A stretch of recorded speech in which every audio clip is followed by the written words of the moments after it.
Hey everyone, Dr. Tom Chaney here from Living Health Integrative Medicine in Annapolis, here to talk about the top 6 causes of depression that I see clinically from patients coming into the practice that are complaining of symptoms of depression.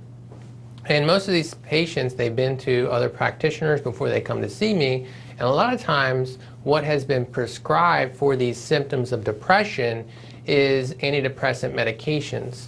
And so what I want to talk about is why maybe the antidepressants aren't working, or maybe they're not the right choice to treat these symptoms because they're not actually treating the underlying root causes of the depression.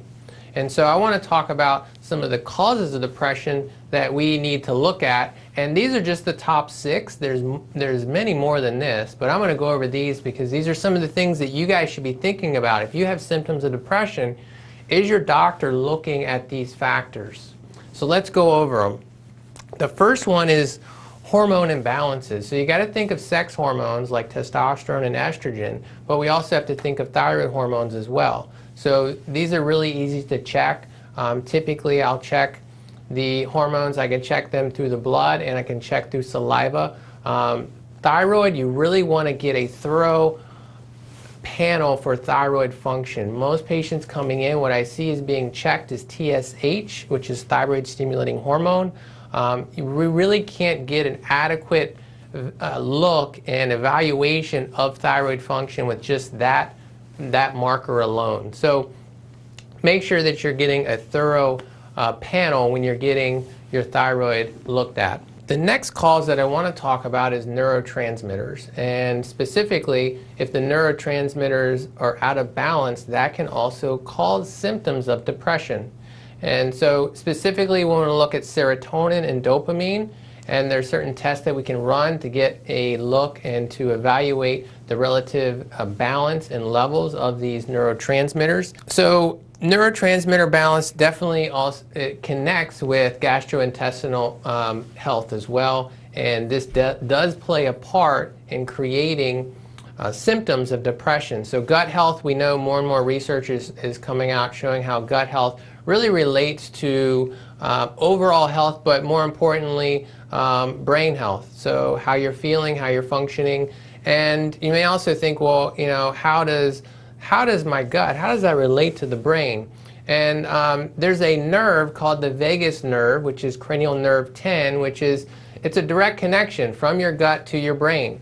And so that is going to really, that transmission and communication between the brain and the gut and firing at the appropriate rate is going to be super important and can definitely have an effect on causes of depression.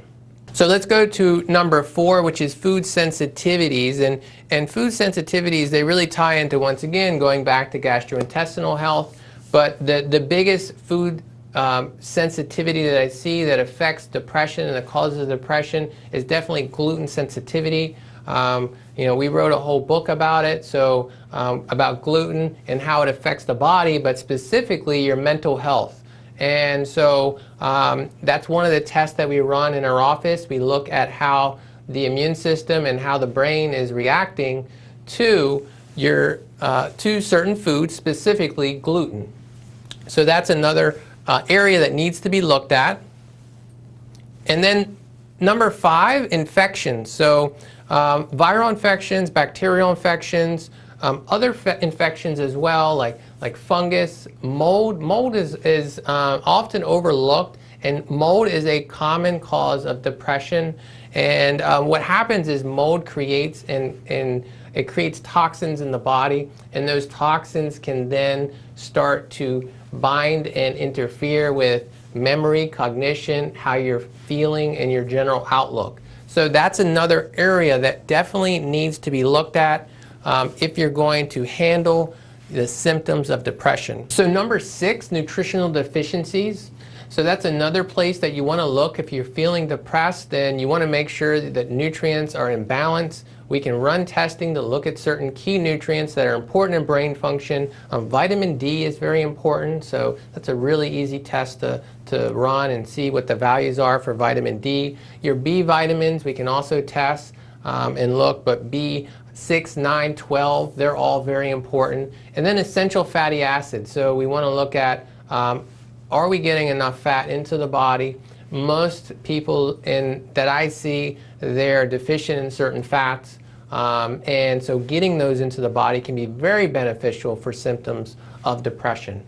So I hope you got some great information from this video. And if you have any questions, go ahead and leave them down below, and I look forward to seeing you in the next video.